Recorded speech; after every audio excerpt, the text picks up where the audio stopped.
एक नई कहानी। तकदीर का खेल। तकदीर का खेल। आपने सभी ने यह कहावत तो सुनी होगी कि तकदीर का लिखा कोई नहीं बदल सकता। इसका खेल सिर्फ तकदीर लिखने वाले को ही पता होता है और तकदीर हमेशा अच्छे कर्मों से बनती है। ऐसी ही दो भाइयों की कहानी यहाँ बताई जा रही है, जिसमें दोनों की तकदीर ने ऐसा खेल खेला कि दोनों की दुनिया ही उलट गई। बात बहुत पुरानी है। गुजरात के सूरत शहर में मनसुख लाल नाम के एक व्यापारी थे। इनका कीमती रत्न का कारोबार था। इनका कारोबार दुनिया के कई देशों में फैला हुआ था। पूरे सूरत शहर में इनका मान और सम्मान था। मनसुख लाल के दो बेटे थे, जिनका नाम रामलाल और श्यामलाल था। रामलाल को दौलत और रुतबे का बहुत घमंड था, जबकि श्यामलाल एक शरीफ और सुलझा हुआ इंसान था।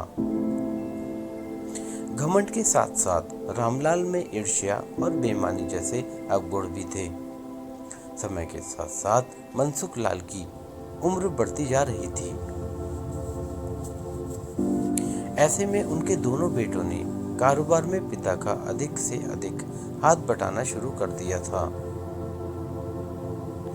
कुछ समय के बाद मनसुख लाल चल बसे और कारोबार का पूरा भार रामलाल और श्यामलाल के कंधों पर आ गया। बड़ा भाई होने के नाते रामलाल ने व्यापारिक फैसलों में अपनी मर्जी की चलानी शुरू कर दी। रामलाल बेईमानी और मक्कारी भरे फैसले लेने लगा। असली रत्न के नाम पर वह नकली रत्न का व्यापार करने लगा, जिससे उसका मुनाफा बढ़ने लगा। इससे मुनाफे से उसका बाकी बचा चरित्र भी काला हो गया। दौलत के घमंड में वह परिवार में उन्मादी जैसा व्यवहार करने लगा। दूसरी तरफ शरीर और सुलझे हुए श्यामलाल को शुरू में रामलाल की बेईमानी का इल्म तो नहीं हुआ, परंतु जब उसने उसके व्यवहार में परिवर्तन देखा तो पूरे माजरे को समझने में उसे ज्यादा देर नहीं लगी। घमंडी का सिर नीचा कहानी यहाँ पड़े। रामलाल की करतूतों से श्यामलाल को बड़ा दुख हुआ। उसने रामलाल को समझाने और सही रास्ते पर लाने की कोशिश भी की, परंतु वह नाकाम रहा। उल्टे रामलाल श्यामलाल से खफा हो गया और व्यापार में बंटवारे का बहाना ढूंढने लगा। बंटवारे में भी उसे बेईमानी की साजिश रची, घर में कलह का माहौल पैदा किया। अंततः रामलाल अपने साजिश में सफल रहा और श्यामलाल के हिस्से के व्यापार पर भी कब्जा कर बैठा। रामलाल के व्यापार से दुखी होकर श्यामलाल ने शहर में दूसरी जगह अपना ठिकाना बनाया और रत्न के अपने व्यापार को नए सिरे से शुरू किया। ईमानदारी की नींव पर शुरू हुआ श्यामलाल का व्यापार जल्द ही चल निकला। ईमानदारी सर्वोच्च नीति है। एक तरफ जहां श्यामलाल की ख्याति देश और विदेश में बढ़ने लगी, वहीं दूसरी तरफ रामलाल की करतूतों की पोल खुलने लगी थी। नकली रत्न के व्यापार के कारण रत्न बाजार में रामलाल की साख को जोरदार धक्का लगा और उसके व्यापार का दायरा सिमटने लगा। अंततः नौबत यहाँ तक आ गई कि बाहर क्या अपने शहर का भी कोई व्यापारी रामलाल का नाम लेने से भी तौबा करने लगा। अब तो नौबत यहाँ तक आ गई थी कि रामलाल को धन के अभाव में अपना घर, दुकान, सामान तक बेचना पड़ रहा था। जल्दी ही रामलाल के हाथ से सब कुछ निकल गया और वह परिवार सहित सड़क पर आ गया।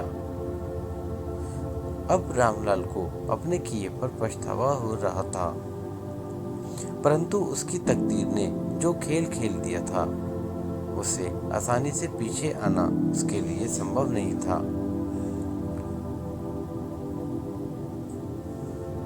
दूसरी तरफ श्यामलाल की तकदीर का खेल था, जिसकी बदौलत वह रंग से राजा बन गया था। जब रामलाल की बदहाली की खबर श्यामलाल को लगी तो उसे बड़ा दुख हुआ। पुरानी बातों को भूलकर वह भागा भागा अपने बड़े भाई रामलाल के पास पहुंचा और रामलाल के लाख मना करने के बाद भी उसे परिवार सहित अपने पास ले आया। यह भी तकदीर का खेल ही था कि जिस भाई के साथ रामलाल ने बदसलूकी कर उसे सड़क पर पहुंचा दिया था, वही आज भाई उसे सड़क से उठाकर अपने घर में ले आया था।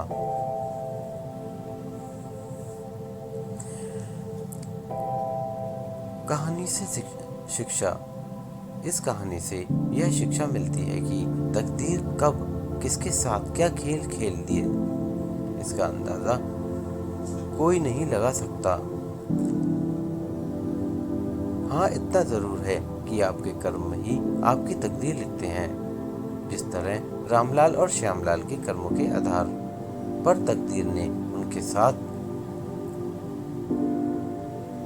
खेल खेला था, इसी तरह अच्छे कर्म करते रहना चाहिए। क्या पता कल तकदीर आपके साथ क्या खेल खेल जाए। इसलिए कहते हैं तकदीर का खेल निराला होता है।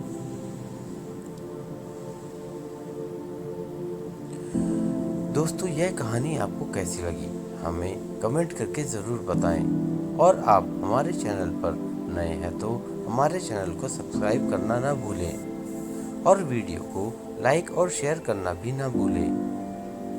धन्यवाद। आपका दिन शुभ हो।